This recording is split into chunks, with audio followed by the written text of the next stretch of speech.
Hello, welcome to Queering the Canon. I am Spider Perry. The header does say that we have James F. High with us today. Unfortunately, James could not join us due to real life, but we want to make sure that we are sending out our love to them, and we hope to see them on future panels.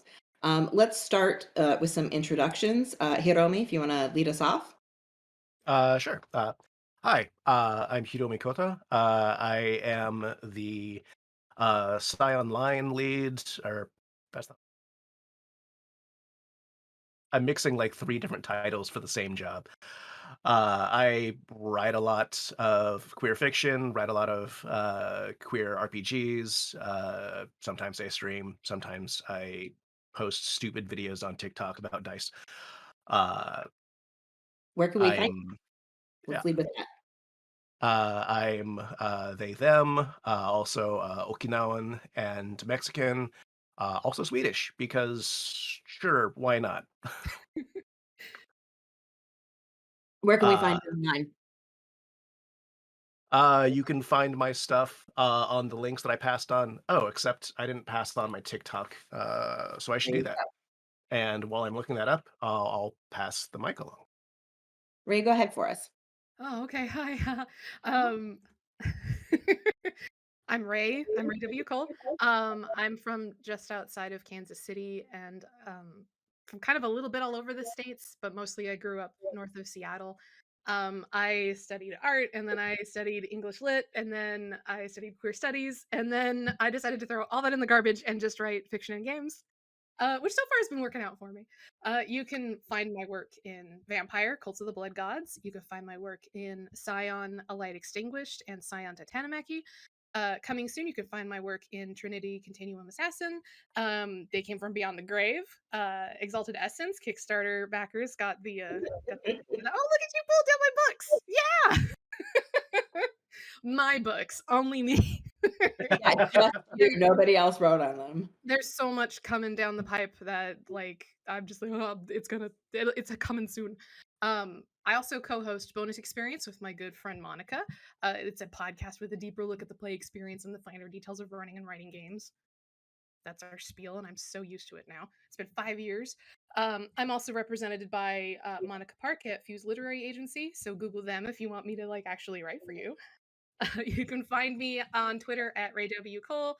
You can find my podcast at bxpcast.com. And you can find my CV at raywcole.card.co. Fancy pants. Hell Uh, yeah. Okay. am Spider B. Perry. My pronouns are he, they. I am the founder and co-owner of Nerdy Cappy, which you can find quality queerware at. And of course, we have free domestic shipping for orders over $50 with code META21, since we are once again awesome, proud sponsors of Metatopia. And if you can't remember nerdycappy.com, you can also find us at ithaspockets.gay. I am also a writer, and you can find a lot of my writing on my Patreon, which you can find by searching VA Spider, because I am V as in Victor, A as in Apple Spider on basically every social media thing ever, except for Instagram. Someone got VA Spider there before me, and I'm very upset about it. Um, I write queer fiction, queer poetry, and I have been on, I think, like basically everything that Ray has been on. I think we're like on all the books together that I've written for Onyx Path and Blue Rose on Green Ronin and a bunch of other things as well. And soon Meredith Gerber will have me up on spiderperry.com and you'll be able to see my whole resume there. So before we move into the actual conversation, I want to start out with a couple of different things, starting with I want to have a statement of purpose up front. This panel is not here to denigrate anyone's work. All work always exists in the place and time where it was created. And it's our hope that the work that we do today will require updating in the future. And I personally, and I think I speak for the other folks here, look forward to the time when the conversation moves on enough that our work is outdated. I cannot wait for the queer kids 10 years from now to say, okay, grandpa, go sit down. We've got this. I'm excited for that.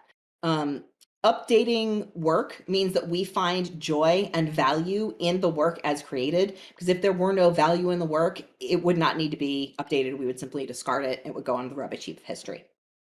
So I just want to set that up front.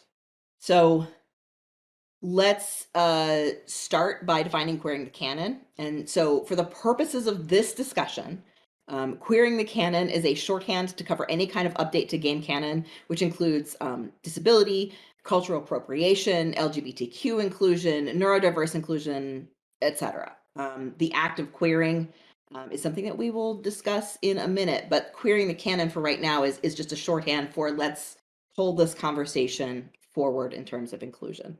So let's jump into talking about what canon means for the purposes of discussion. Is it rules? Is it setting? Is it both? And how does that affect the discussions that we have when it comes to updates?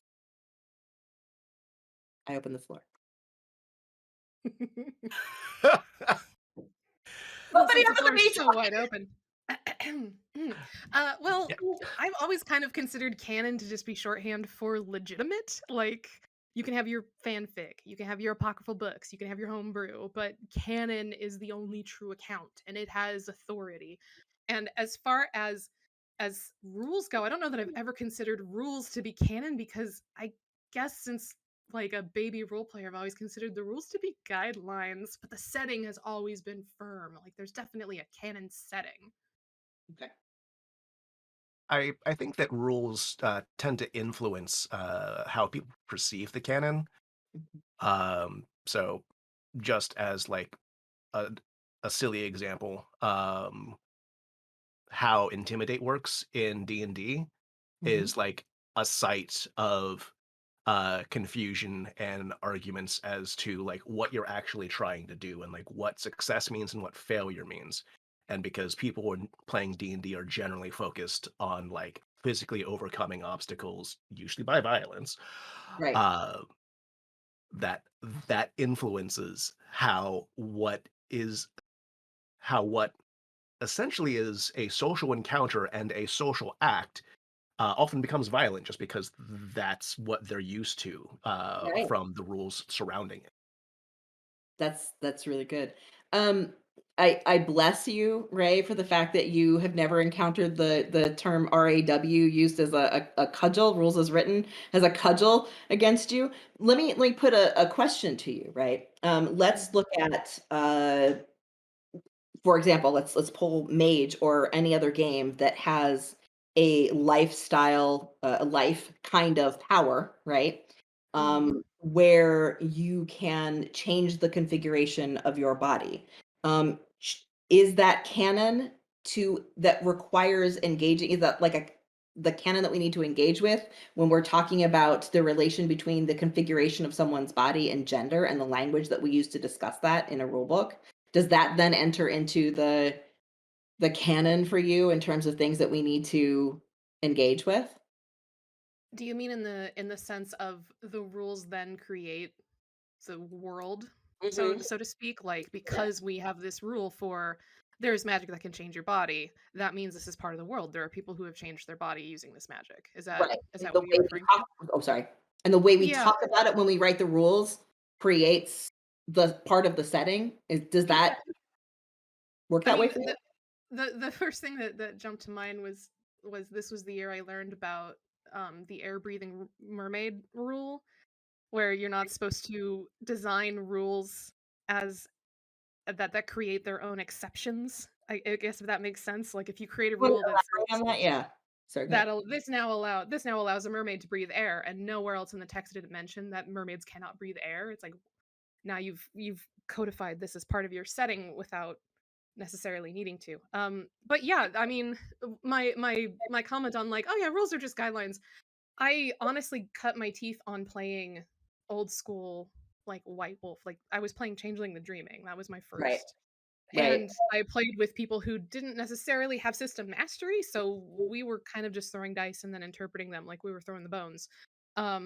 So I have, as a matter of fact, run into rules as written people because after I played Changeling, I played Exalted, and Exalted has a lot of well, the rules said this, which can get really frustrating. Um, and then completely, this is neither here nor there, but then I ran into rules as intended, which is written exactly the way my name is, and I always found that very charming. It is very charming. Now I'm going to think of you as rules as intended, Cole. Perfect. Okay, so you had some fantastic notes on what queering something means. So what does it mean when we Yes. use to queer something as a verb? Do you want to This kind of this is expand? this is making my English degree worth something because I majored in English Lit with a minor in queer studies. Yes. So when we talk about queering something, what we're doing is actually referring to this concept that arose from queer theory, which developed as a way to engage with literary texts in the late 80s and 90s. Queer theory itself is continually growing and advancing and even continuing to queer itself, thankfully, because a lot of the stuff in the 80s and 90s, we do not engage with that anymore. We do not say those words anymore. Like we try to Right. distance ourselves from some of that shit. Can I Right. swear? I'm so sorry. Yeah. Oh, no, please go right ahead. It's part of my You know I'm like a um fucking sailor, so just go on. so when we talk about queering something, we're using queer as a verb because queer is something that we do as opposed to something that we are. And I say we as a bisexual person who's been more or less out since I was like in middle school. So as examples, you can use primarily queer readings were used originally to they were concerned with sexuality and gender and subverting heteronormativity, the idea that heterosexual lifestyle, I guess, is normal.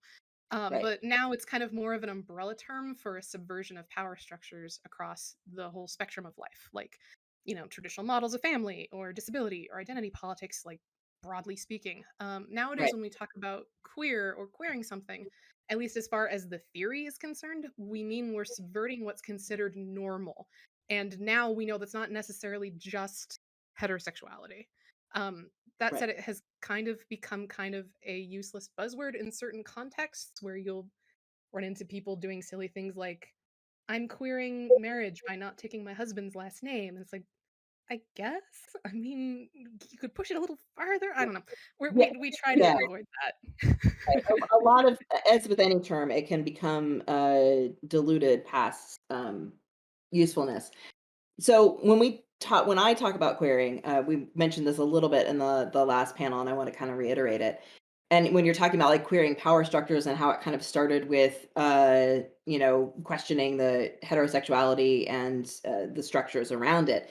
Now, when we're querying stuff, we're really kind of peeling back the assumptions that we have, right?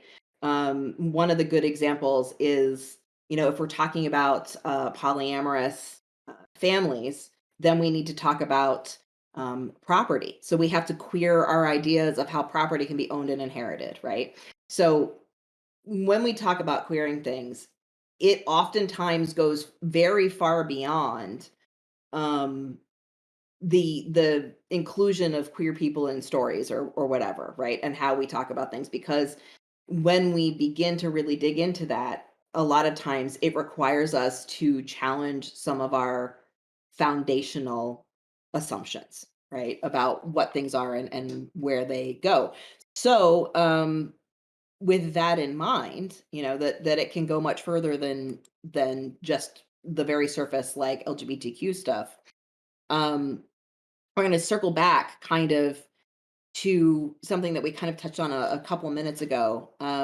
In what circumstances does updating mechanics specifically fall under the concept of queering and updating canon?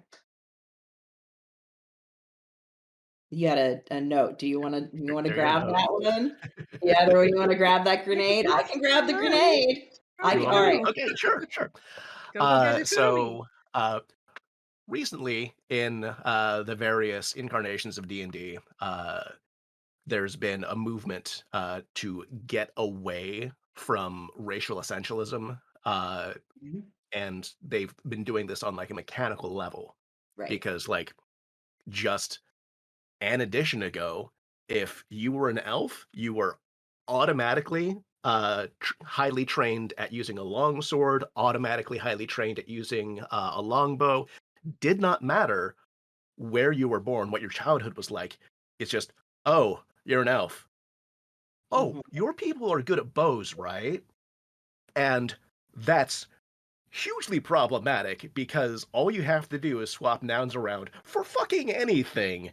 Yep. And therein lies the problem of these Right. stereotypes that are just sort of pervasive to the culture.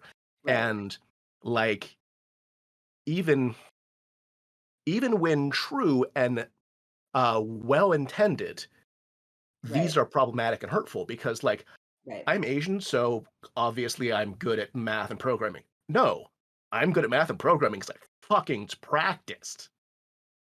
Like, my Yeah. race has shit to do with it. Right. Right. uh, Exactly. and D&D, moving away from that, Mhm. both in fifth and somewhat in Pathfinder 2, like moving those into heritages. Like, this is how you were raised. This is the kind of things that you grew up and were part of your background. These are the things that inform who you are, but they are not the sum of who you are, and they do not specifically define you. Like, that is a much better model, and Right. that changes how people perceive their characters on like a mechanical level. No longer are you thinking, oh, you're an elf. So go get a sword, go get a wand. That's who you are because, now it's like, this is one aspect of who you are. It's Right. up to you to fill in the rest. And that's so much more interesting from a player perspective. It's very similar, I feel, to kind of the story path, with the way that you build a character in story path, right? Where you have your background path and all of these other pieces that you put together that talk about where you're from and how you were raised and gives much more context and flavor to it. For How folks that aren't familiar with the story path system, in I believe all of the story path games, you have three paths that you start off with. Your origin, which defines like how you got into the power. yeah.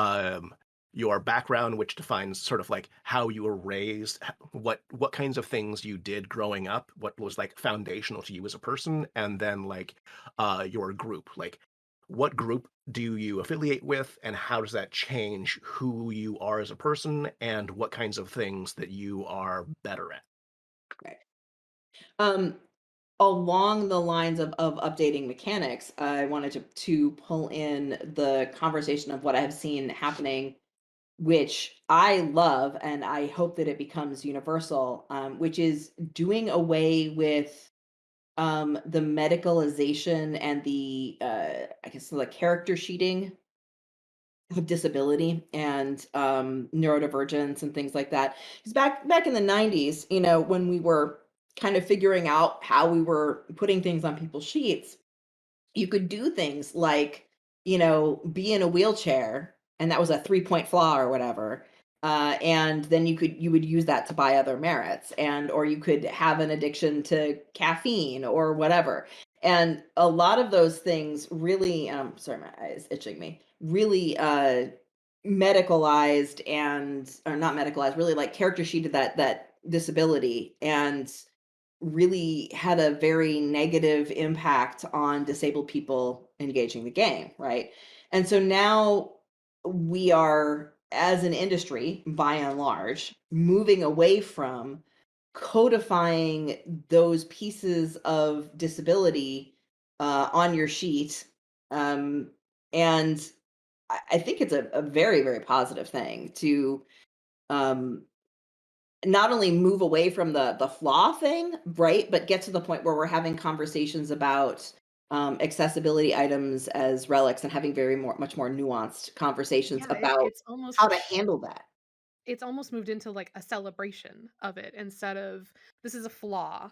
This is going to Right. get you into trouble. In my Right. dungeon, oh, I would throw down grease potion. Blah, blah, but Oh my instead god. we're seeing Yeah. it as a celebration of look how cool this could be. This we could have someone in a battle wheelchair who this is part of that's part of her. That's part of who she is, and it Right. doesn't have to be a downside. It doesn't have to be something that a GM has to balance around. It doesn't have to be some special magical thing. It's just part of this character.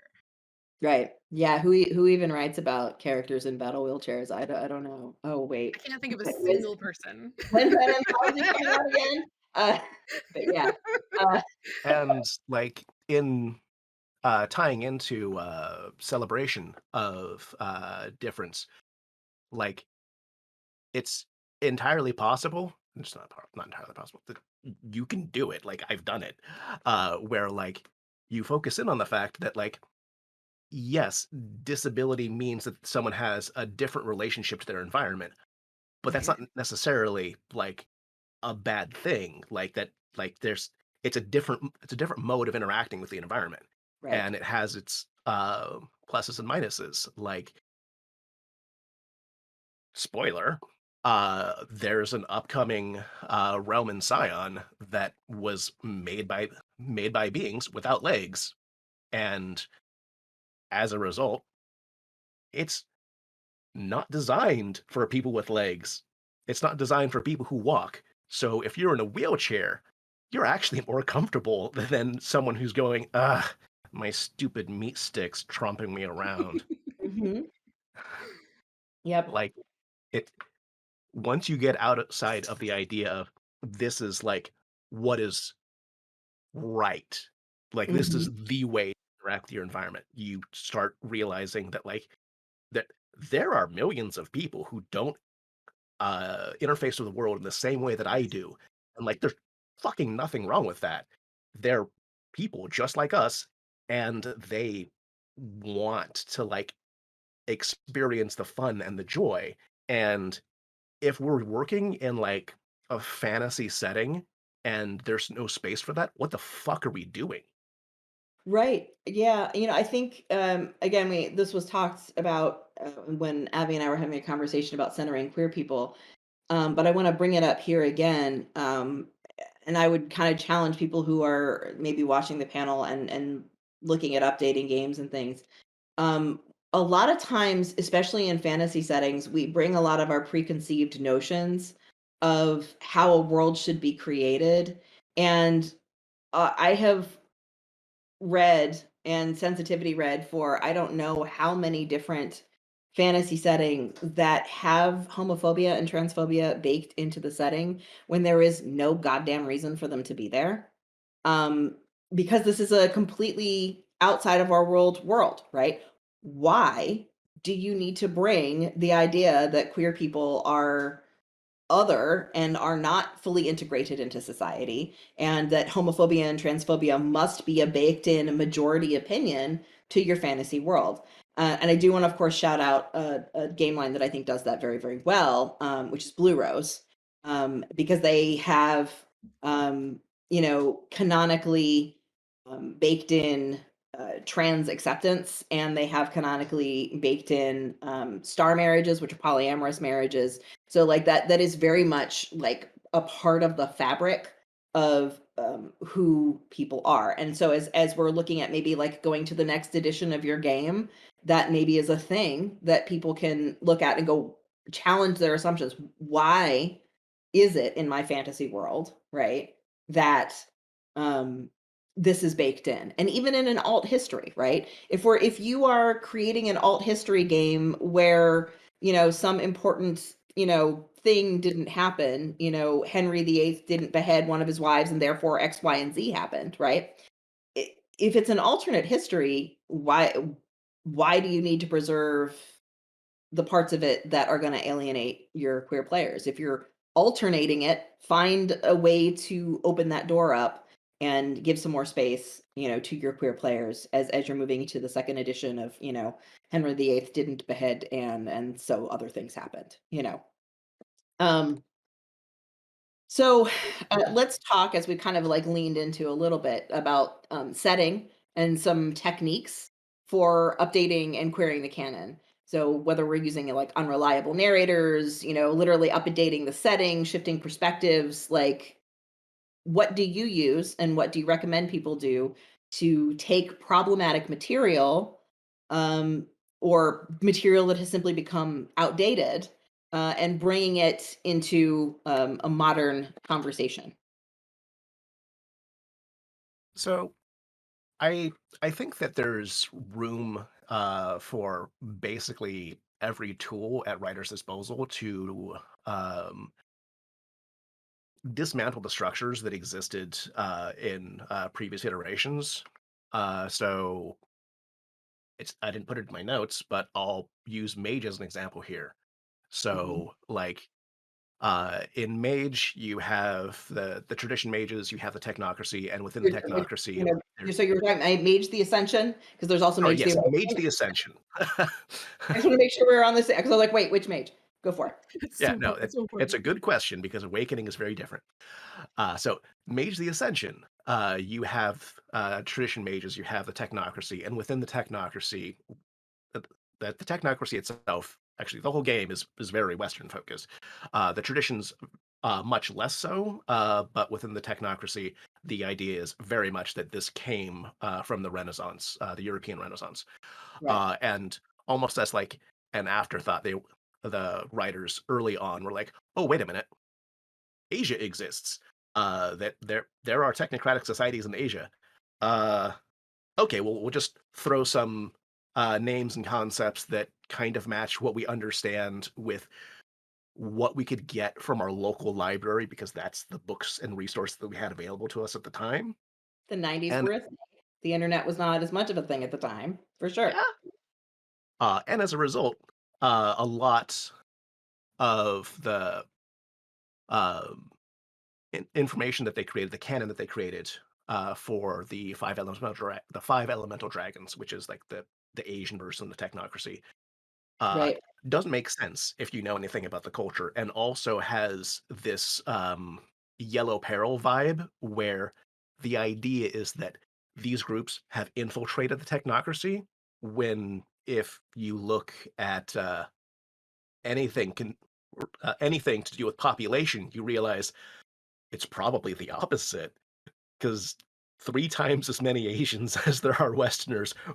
Where are we hiding? Where are we hiding? So with that, in Technocracy Reloaded, I was like, okay, well, I have a couple of options for how I'm going to address this.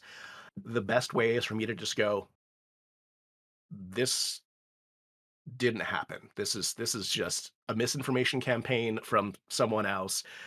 This is stuff that actually makes sense within an Asian perspective. I did something similar uh, for the Akashiana, Mhm. which at some point was known as the Akashic Brotherhood, which Right. has its own issues right there. And so, like, there's a lot of this. Okay, well, this canon exists, but it was written by someone who did not have as much information as they should in order to do a good job with this. Right. Uh, and like you have a few options there. You can just say, "Nope, we're throwing this away and we're starting over Right. because there's not enough to salvage." Or you can just sort of like tweak it, which is what I ended up doing in Lore of the Traditions. To speak obliquely, because this book is still in development, the Scion engagement with Lovecraft has used a lot of these techniques, I think, to good effect. And I mean, I say to good effect, and I have to disclose that some of this stuff is stuff that I wrote. So of course, I think I did a good job. But the concept of taking something, you know, obviously Lovecraft was a terrible racist and an anti-Semite, and all kinds of other things. But if you take the things that he wrote, and because people do still want to engage with this material, right? Um, Taking those things and saying, well, these are the things that a white man wrote about this, right, at this time, talking even about like the first person perspective characters in the stories, right? So they bring their own agendas to the conversation. And if we pull the lens back and say, but what could it really be? Like you were saying, like it was a misinformation campaign, or the great old ones behind this had their own reasons for making people think X, Y, and Z was, the reason behind it. Um, And if you kind of can pull that lens back and allow other people into the lens, and use those like misinformation campaign techniques and but what really happened, and this is, the unreliable narrator as a tool, can be a really good way to reframe some of those things that, you know we didn't do so well with 20, 30 years ago. And now, we're trying to just, or maybe we did a great job with them at the time, but that's not where the conversation is anymore. One of my favorite examples of a piece of game canon that meant a tremendous deal to me at the time when it came out was the Verbena tradition book. The fiction in the Verbena tradition book, centered around a young man, who had just awakened, who had AIDS. And he's talking to his mentor and basically saying, like, I'm not going to be any use to you. Don't you know I'm going to die soon? I have AIDS. And his mentor said, and this always makes me, but you don't have to. Right. And that moment was so powerful I want to say it was like 93, 94, because that was before we had, or right when the antivirals were first coming out, right? Before that, AIDS was a death sentence. And so the concept that in this fantasy world, we could then heal ourselves was amazing then, right? But there were a lot of pieces of that when I read it now that I'm like, oh God, like we could do so much better now. But it was amazing at the time. Um, I think that we need to be honest about what was beautiful then and what can be beautiful now, rather than, uh I don't know, just it's some of the things we did were wrong from the beginning, and some of the things were beautiful then, and you can kind of like honor that and then kind of move on from it.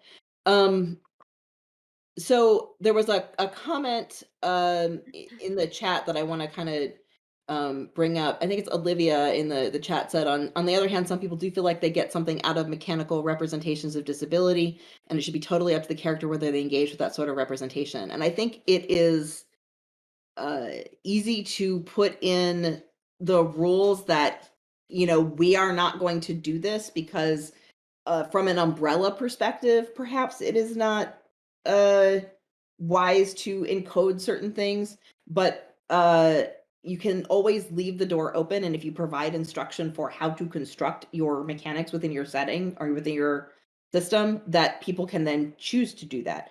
And I want to put this to the panel, is to whether you find explicitly calling that out to be, a necessary thing, right? Do we need to say, you can put this back in if you want to, or do we want to leave that to players to do or not do as they choose? I think that as because I, on top of writing a lot of fiction for Lions, I also end up writing a lot of the uh game master advice, storyteller advice. Yeah, me I too. I think that giving I do. I think that there's I think that offering that option or pointing out, hey, you can change this if you really want to, is honestly, is it sounds like a no-brainer, but it's such a powerful thing to tell someone who's about to run this game. Right. Like bringing it back to the whole idea of canon, like you might think that this is all immutable. Everything in here can be changed. Everything in here is our suggestion for how to run this game, this story, this world that we've come up with for you. And I think that including engage with this if you want to, engage with it if you don't, is a good idea. I think that also as writers, when we codify parts of the system like that, we kind of need to be aware of who we're writing it for. If we're writing it for the people who actually have physical disability or mental disability, or if we're writing it for the people who don't, if that makes any sense. Like I know for a while there was like jokes about like, oh, this is gay media created for straight people, but I've seen that in action in like certain like AAA games and things where they'll like throw out like, oh yeah, this character is trans, but then like every interaction to interact with this trans character is written like as surprise or shock, like, what, you're trans, wow, and not a single option is me too. You know what I mean? Like who was that written for? It certainly wasn't written for someone who's gender nonconforming. So I feel like having it pointed out, like, you can still absolutely codify this in as you can still absolutely, mechanize this, or you could disengage with it. I think that that is really important to offer people, to remind people of. But I also think we need to remember that our audience is not just people with disability or people without disability, that we're kind of trying to present this to an audience, and we can't control what they're going to take away from it. It's like pure death of the author there. Right. Right. Do you want to chime in on that, Hiromi, or do you have thoughts about including or not including explicit instructions for building things back in, or I just don't want to talk over you? I mean, I I would love to just be like, here's like 300 pages of helpful story getting advice where you can Right. like customize whatever setting that you're operating in and whatever rule set you're working in. Right. Um, Truncating it down to like a small like sidebar and being like, if you would like to do this, this is how, is definitely something that I'm interested in and would like to help people with. Um, there, there's always the damn word count though, so Yeah, as soon as you there said, "I'd there's a love to limit have to a what we book of can do with 300 that. pages," I was like, Yeah. "We have 1,000 words. We have 10,000 like at the high end."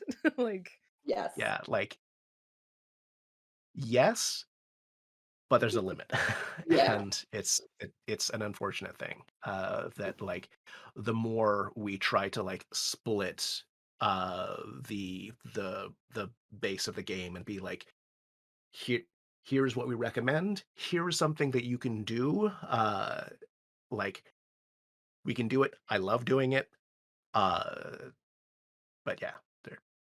So So we have about 20 minutes left, and we have 2 examples given in chat expanding on this question, if that would be okay to bring up. yeah, let me circle back just real. Oh gosh, now I've lost it. Yeah, let's go ahead with the examples and let's talk about those. So we have, on one hand, when a game is specifically made to be a certain kind of experience. The example given is the magical girl combining queerness with neurodivergence, and it's made for people who are within that overlap. And other people can play, but they're going to need to be prepared to be decentered. And so on one hand, there are the games that are made specifically to focus on one thing. The other is the idea of mechanics that don't specifically talk about one thing, but support exploration. So I think about how Fate its aspects can talk about a lot of things so long as you give frameworks to talk about those things, or like suggestions of how to use them as a tool. They're design tools that don't talk about the specifics, which, as you said, take a lot, but have that potential of supporting it, as opposed to how do you navigate either the more general design aspects that help, or more specific games that focus on one topic? Well, one, but Okay, so I want to kind of make sure we're within the scope of the discussion that we're having currently. I think it is absolutely wonderful and fantastic that there are games being designed from the ground up as specific explorations of neurodiversity, of disability, and those kinds of things. That is kind of outside of the scope of this particular panel and this particular discussion, specifically because that is a wonderful discussion for building from the ground up. And this specific panel, I wanted to focus on existing games that are not necessarily a specific lane of discussion about that particular thing, but to talk about how we as designers engage with an existing canon that we then have to pull kicking and screaming, or maybe very gently, into a modern discussion. So those are fantastic and wonderful things, and I very much love that they exist. But I do want to kind of stay in the lane of updating the canon, and I want to be very clear that I'm not denigrating that work or saying that it's not worth talking about. But where we are right now in this conversation is we've got a thing, right? And how do we bring that thing to the most inclusive it can be, or the most modern it can be, and then maybe move forward from there? So with that in mind, the most neutral mechanically that we can be towards some of those things can be helpful. And then if as we build back in, we can provide those tools like Hiromi was talking about and Ray was talking about that you can put these things back in if they are challenging or interesting to you. Get off my chair. And but it doesn't necessarily have to be, right? So that is a fantastic and wonderful point, and I'm delighted that that work is being done. Let me pull back in. You guys had some really good examples of updates that have been done.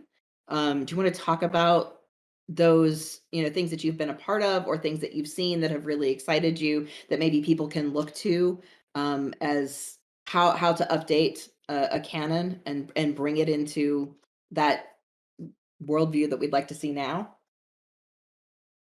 We're both chomping at the bit. Now, we're running I'm out gonna of go real fast Okay, because I okay. think I have a more bite-sized chunk.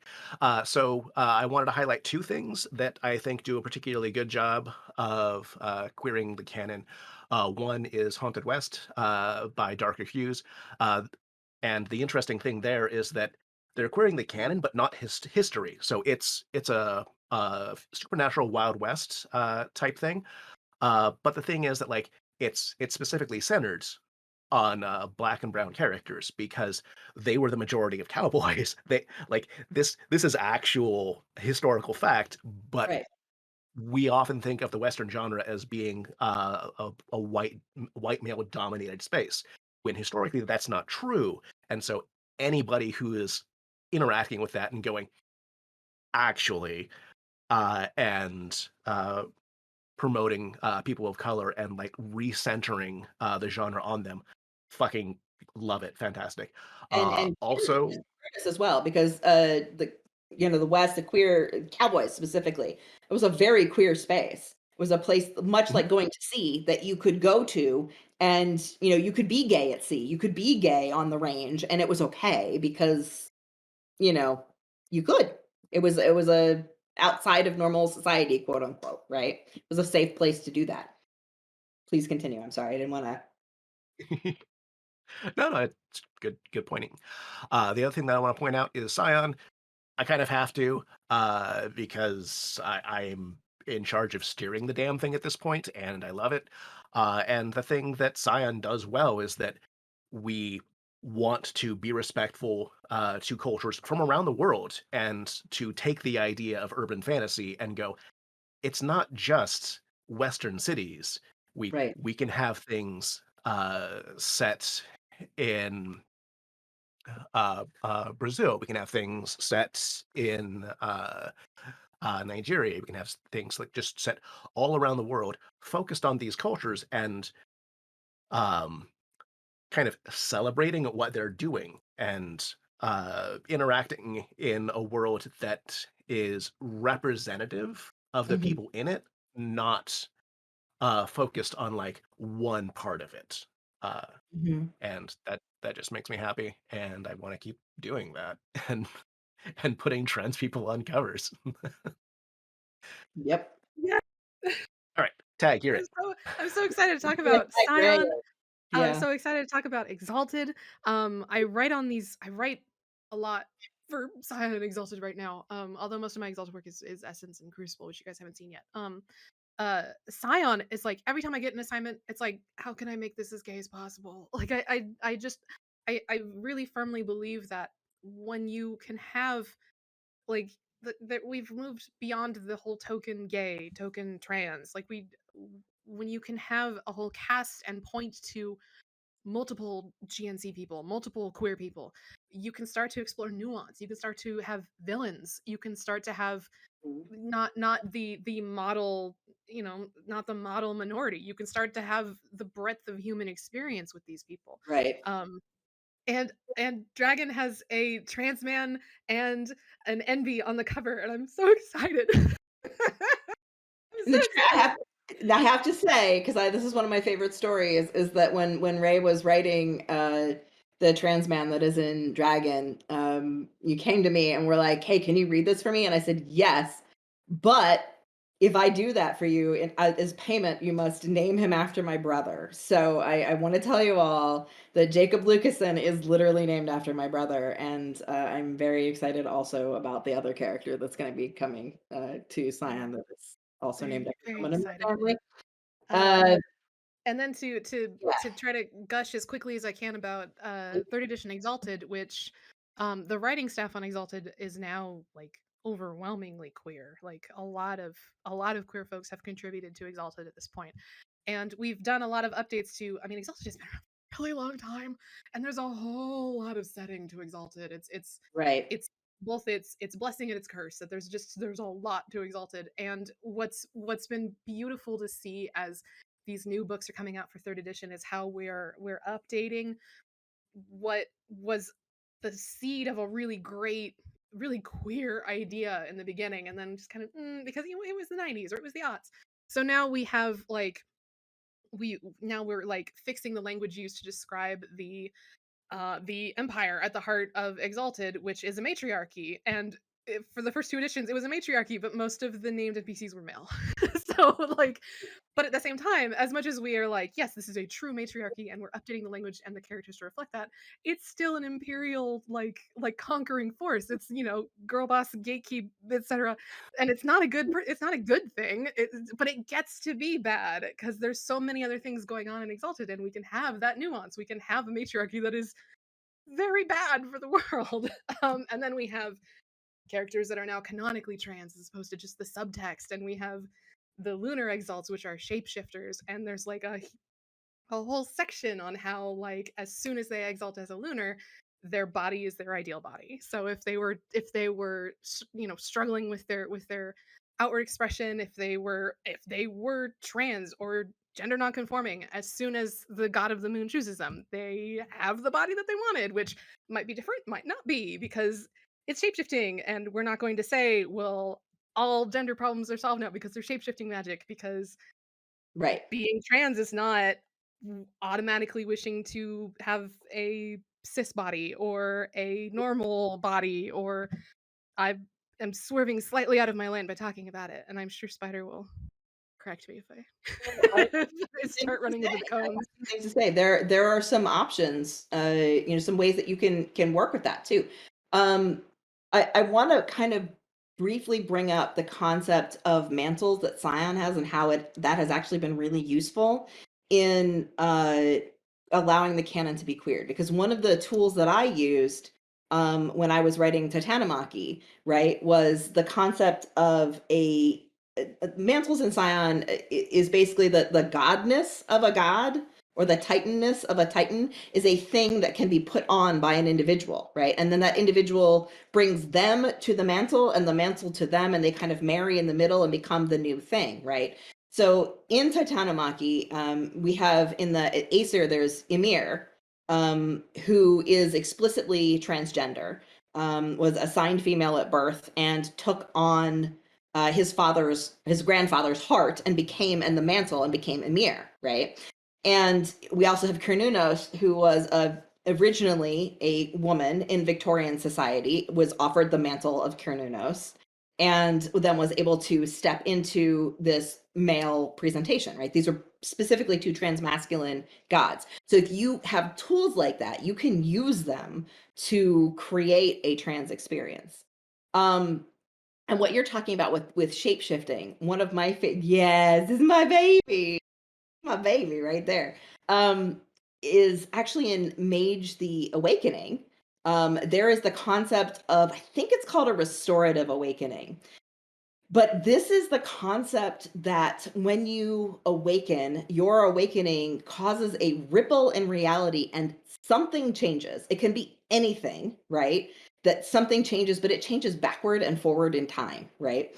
So on the game that I currently run, we have, I think, like 4 different people who have had a restorative awakening that essentially made their characters cisgender, right? Because awakening made May a woman and assigned female at birth, but then it has moved into a conversation of like, wait a minute, am I being gaslit by reality? Am I no longer trans? You know?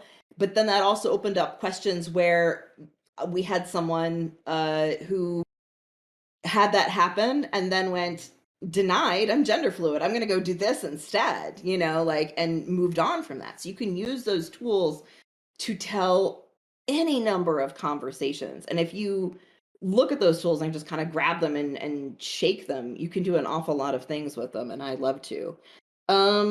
Yes, yes, we're trying to get you to buy a whole bunch of books. To answer one of the, we are going to try to get you to buy a whole bunch of books. But there was a question that says, any chance that you could take on queer antagonists that stop short or go beyond gay panic or problematic queer coded villainy?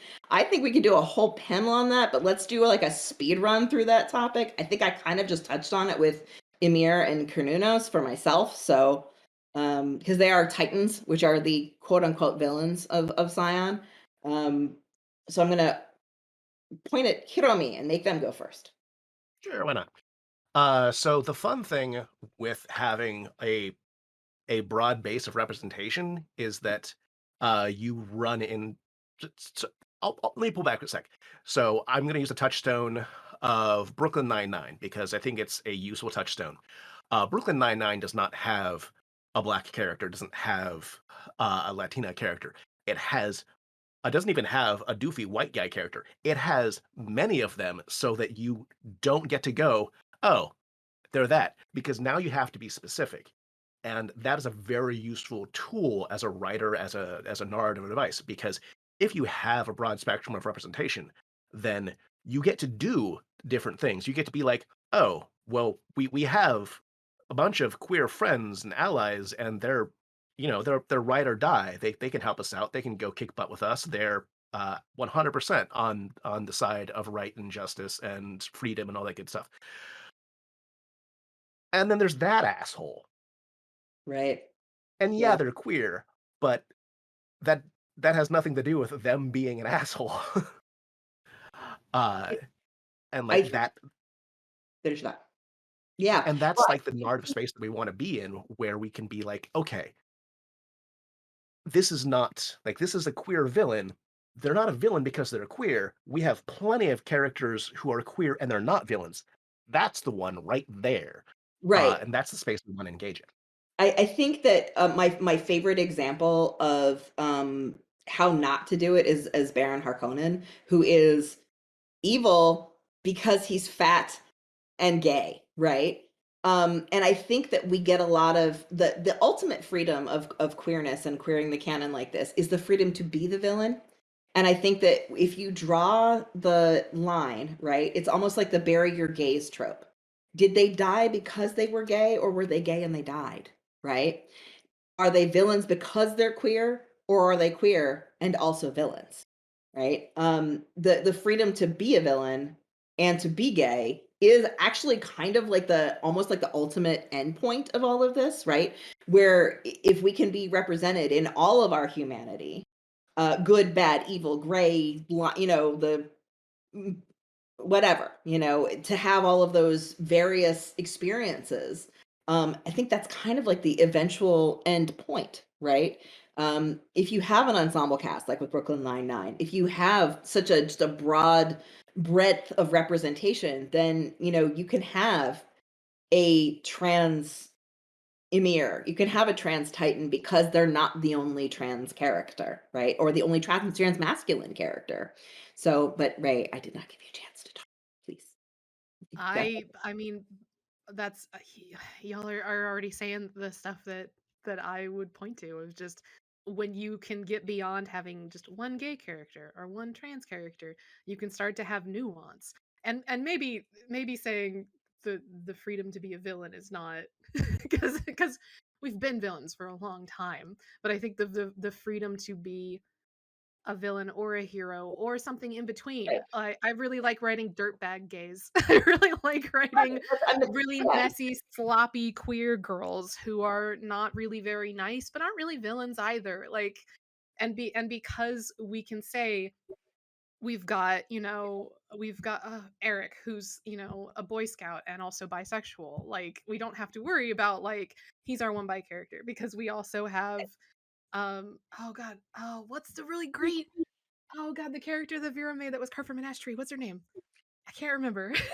That's Sigrun. Sigrun, who's we can say we have Sigrun, who is a trans character. We have Jacob, who is a trans character. We have Emir and Kernunos, and we can point to, like, we don't just have trans characters. We just have a cross section of mortals, of humanity, and we get to have nuance now, instead of going, well, this is our one gay character, so we can't mess it up. They have to be really good or really bad or whatever it is that we're trying to like shorthand for. And I think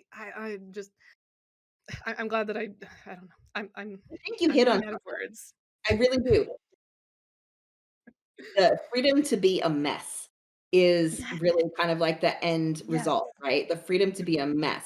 Because also when you are talking about representation, if you only have one piece of representation in a game, then the pressure is on them to be good representation, right? And queer people, like real queer people, do not owe you good representation. So making it so that the fictional representations of them don't have to owe you good representation because there are so many of them, I think is kind of like the end point there. And we are coming down to the end of this hour. I could probably talk to you guys for another hour, but we are also closing out Metatopia this year. So I just want to do a last call for questions. And I also, while we're waiting for any potential last questions, if you guys have any closing thoughts before we talk about where we can find you again, closing thoughts if you have any. No. Sure, yeah. Before the panel started, I forgot like half of my links because I'm bad at promotion, like real bad. But like HiromiCota.com has a list of everything that I've done that I can talk about, at least as of the last time I updated it. Apparently, at least one more book has come out in the meantime. I'm Hiromi Cota on most platforms because that's like my way of being. Oh, right, this is me. So this makes it easy to follow me. Right. Uh, and if you'd like to buy any queer fiction, I Just a few. I write it.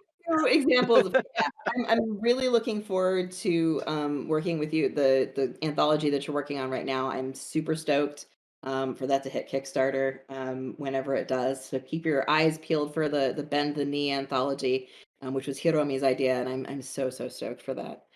It's gonna be about 6-7 months before it hits Yeah, about Kickstarter. 6-7 months. But it's gonna be great. Ways Be out. watching for it. Be watching for it. Ray, you want to give us your spiel? Once again, I'm Ray W. Cole. That's my name on Twitter. I think I have an Instagram that I never update. You can also find me at bxpcast.com. Bonus Experience is the podcast that I do with Monica Specca. You can also find my work in Scion and Exalted, as I've talked about extensively, and I've also done some stuff for Vampire, and I've also done some stuff for Trinity and They Come From Beyond the Grave. Those will be coming soon, and mostly it's like, fiction and gay people being a hot mess, because I that's can't my wait. right as a writer. I can't wait for Once and Future to come out because I cannot wait for the world to meet CJ. I'm so Oh, excited. I know. I want the world to meet CJ. It's very Future. exciting. I'm And gonna the put her. fiction anthology. Oh, Yeah, and the fiction anthology. the fiction You know, anthology there's is just so now- gay. Oh my god. I'm gonna try to put CJ in everything from now on. I'm sorry. I'm just gonna try to put her all over the place because she's so much fun. I am Spider B Perry. You can find me on basically every social media except Instagram as VA Spider, which is V as in Victor, A as in Apple, Spider like the animal. I am also the founder and co-owner of Nerdy Kepi, which if you can see in the sidebar, actually on our stream here. We have a code for Metatopia attendees, and we're going to have it through the end of November, which is free domestic shipping on orders $50 plus with code META21, META21. And if you can't remember how to spell Nerdy Kepi, you can also find us at ithaspockets.gay. thank you very much for coming and, joining us in discussion on how to queer the canon. And I will leave you all with a thought that I always put forth when we start talking about canon, and that is that canon should be like a properly constructed corset. It should be supporting what you are doing. And if the canon does not support you but constricts you, take the damn thing off. So thank you for joining us for our discussion today, and I look forward to seeing all of your fantastic work out there in the world.